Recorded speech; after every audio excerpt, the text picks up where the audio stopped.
Okay, I'm here today with my first review for a couple of NiceHCK products. I've got the new NiceHCK F1 Pro, the new planar magnetic in-ear monitor that they've recently brought out, which has been very well received. It's seemed quite popular since its release. I also have here the DB2, which is a dynamic driver with a balanced armature, and I have also which NiceHCK sent for review, the JIALAI Carat. It's a single dynamic driver, and I think it is one of NiceHCK's sub-brands, I'm guessing. It came with this nice case too, and yeah, the F1 Pro came with a pretty nice case as well. Anyway, I'll start with what I'd say is probably the star of the show here, the F1 Pro. It's got an all metal shell. This obviously isn't the stock cable. This is a Hidizs cable I put on the F1 Pro. I'm actually using this is actually the stock F1 Pro cable, which it's pretty nice itself. I just had this. I just ordered this cable recently, and I wanted to test it out on some IMs, so I put it on the F1 Pro. The F1 Pro. I found it very similar in its tone and its presentation of like the bass, mids and treble to the Hidizs Mp145. Although I don't have it right now, I did review it quite recently, and when I first heard the F1 Pro, I was like, yeah, this sounds very similar to the Hidizs Mp145, and eventually I will one day get to make a one-to-one comparison with the two. But it's the F1 the Hidizs Mp145 is on tour at the moment. It's with one of my other group members, so I'll be able to compare it eventually, but I can't right now. But like I said, it did remind me quite a bit of the Mp145's tuning and its technicalities. They're quite similar. I found the F1 Pro was a lot more comfortable. It's obviously a lot smaller than the Mp145. It's yeah, and I don't know whether they share the same drivers or not, but yeah, the tonality and the texture, and even the bass and the way that they're tuned, I felt they were very similar, but they've got really good resolution and good. They've got a nice sound stage and like good layering of the instruments and vocals, and they present everything very well. Like most planars, they're quite technical as well. They have very good resolution, and very like for a planar, I felt they were pretty natural in their tuning as well. They didn't feel too aggressive in their presentation of some of like the upper mids and treble like some planars do. Say the Letshuoer S15, for example, I felt that the S15 was a bit aggressive in its upper mids and treble, and didn't have the bass wasn't as good as the Mp145 or the F1 Pro either, and I didn't really like the S15 much at all. I thought it was way too bright. It didn't have the usual planar kind of sub bass. It did have some pretty okay bass, but it was just way too aggressive in the upper mid range and treble, and it kind of took away that good part of the usual planar bass, and it was just tuned all wrong for me. And I've had other people kind of make the same reference of the S15, that it's just not tuned very well. It's a bit too bright, and it's just the F1 Pro and the Mp145 are just tuned a lot better, and I found the F1 Pro to be the most comfortable as well. It's just like a much smaller shell. It just sits in my ear like so much more comfortably. But yeah, the technicalities and the resolution, the sound stage remind me quite a bit of the Mp145, and they're both very well tuned. They handle pretty much any genre, but like they have a very high resolution. So you also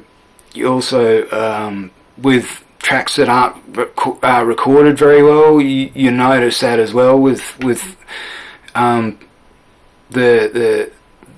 F1 Pro and the Mp145. You notice that some tracks sound better or worse than others, depending on how well those tracks are made, and that stands to a testament to how well they're tuned and the level of resolution that they bring. Anyway, moving on to the DB2. Like I said, it's a single dynamic with a balanced armature, and they've got a really gorgeous shell. Actually, they I don't know if you can really see that very well, but it's a really nice shell. It's very comfortable. Like I said, I've got the F1 Pro cable on the DB2. Since it was a 1+1, like I have here, I have the Letshuoer Galileo as well, which I just recently got. I also have the 7Hz Sonus, which is another 1+1, and I made a little comparison to all three. The DB2 is definitely the more V-shaped of the three, and I actually felt like it was probably the most fun of the three of them. In terms of resolution, it hasn't got the most outright resolution of the three, but it did have a good amount of detail, and it's more on the fun side of the tuning than the analytical side of the tuning. And it's got great bass. The thing I really loved about them was the bass and the V-shape sound that they brought. I really did enjoy these, and they do have quite a good mid-range and treble. It's just not on the analytical side. It's more on the fun side.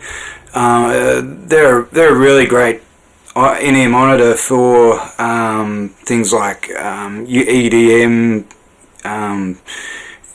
metal, and things like dubstep and drum and bass, hip hop, because they have that big fun V-shaped sound. They present that kind of music in a very fun way, and they're just very enjoyable to listen to. And where I thought they differed with the 7Hz Sonus and the Letshuoer Galileo is that they're a little more laid back. The 7Hz Sonus noticeably had a little less sub bass, and the mids and treble are similar to the DB2, but I think the mids and treble are just a little bit cleaner. Maybe the mids present themselves just a little more on the 7Hz Sonus than the DB2. The treble's quite nice and sparkly on the DB2, and I think it's close to the same, maybe just slightly more rolled off on the 7Hz Sonus, and the Letshuoer Galileo is kind of it's a little more balanced. It has good sub bass as well. I felt it didn't. I felt the DB2 had a little more of a fun sub bass rumble and a little bit thicker texture than the Galileo. The Galileo is just a little more of I'd say an easy listening kind of a tuning, and it's got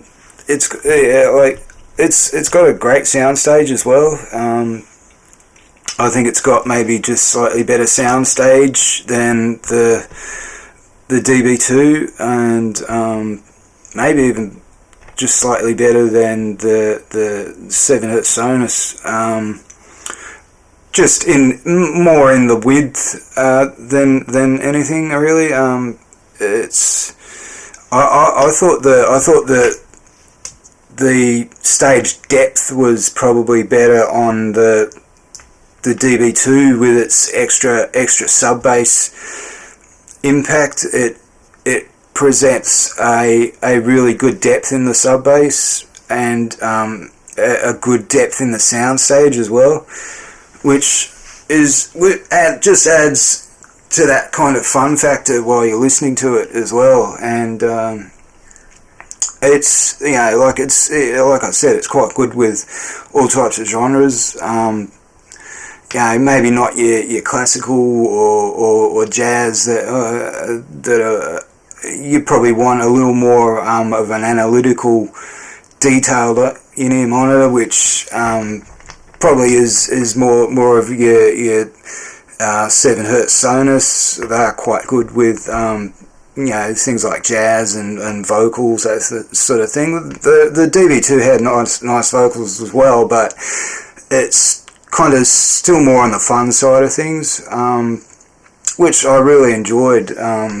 They're probably one of my favourite 1+1 at the moment for just your big punchy thumpy sub bass, and that comes in and just thumps you in the chest. Like they're my favourite go-to at the moment for that kind of fun listening. And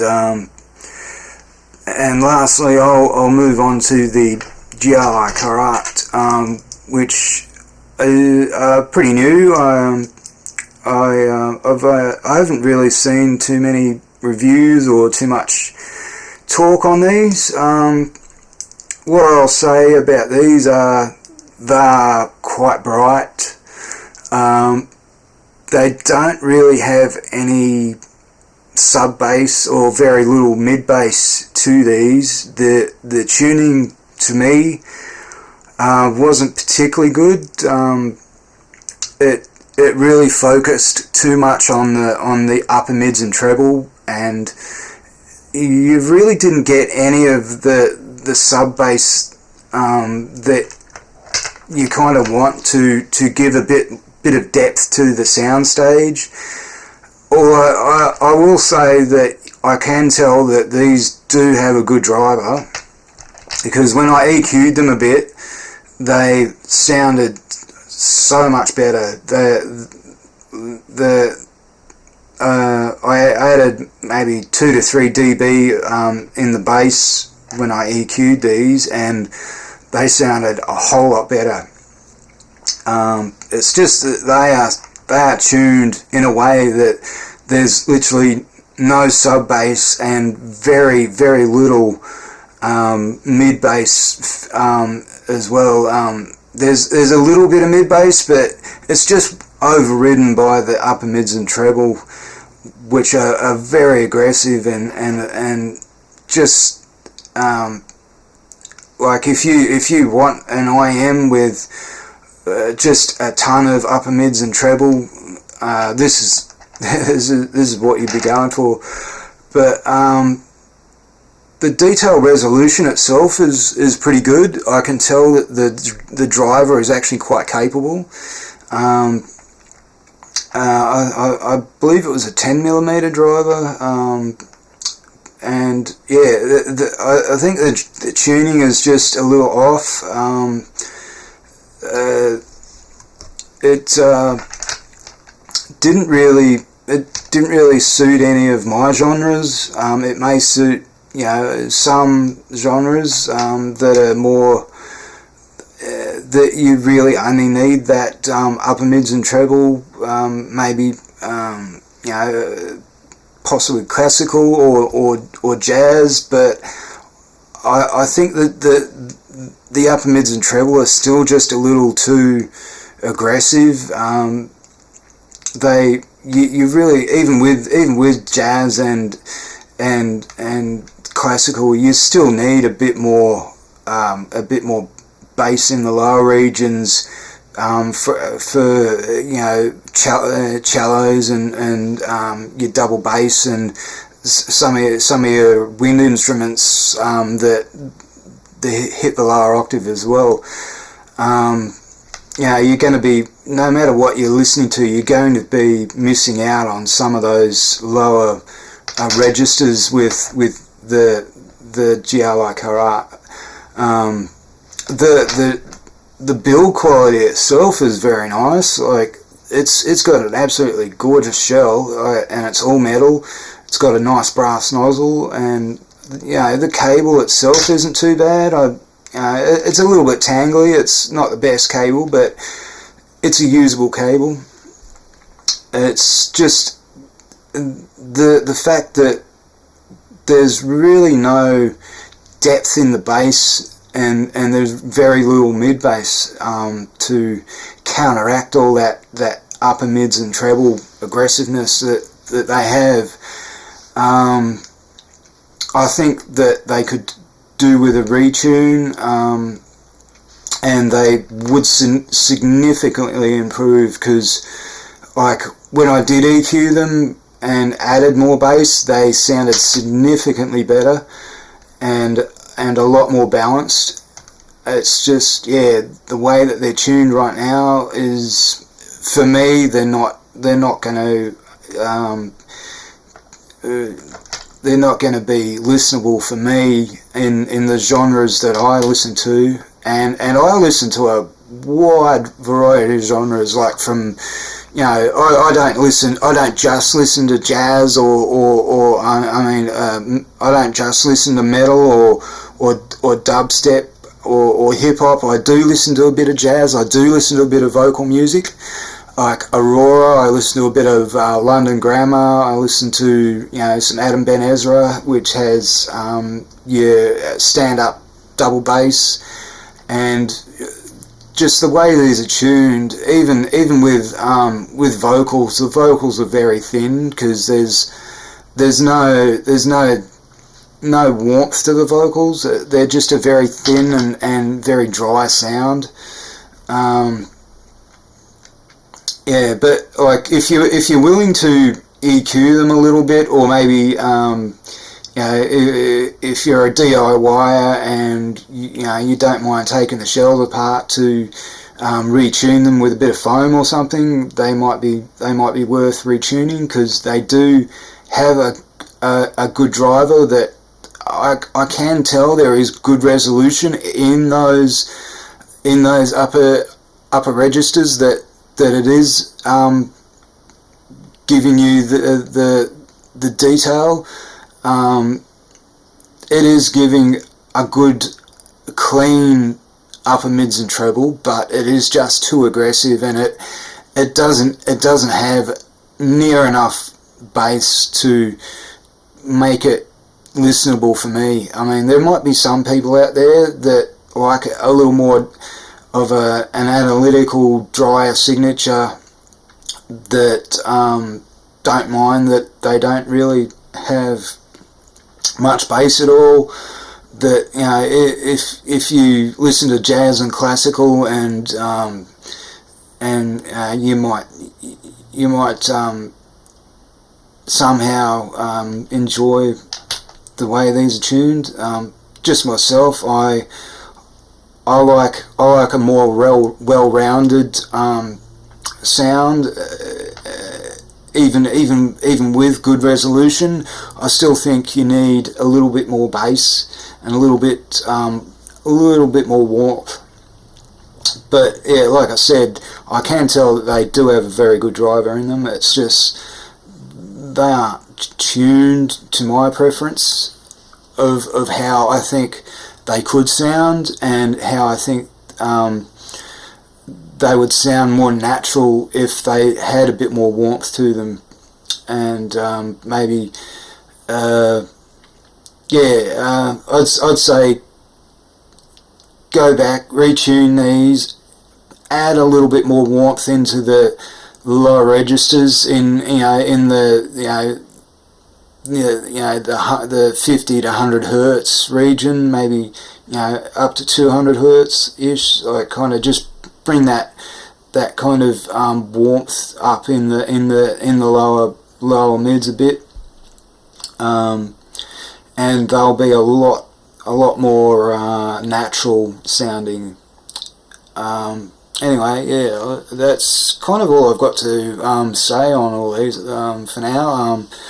I will try to get a comparison video of the Mp145 and the F1 Pro done at some point when I have the Mp145 to be able to make a comparison with the F1 Pro.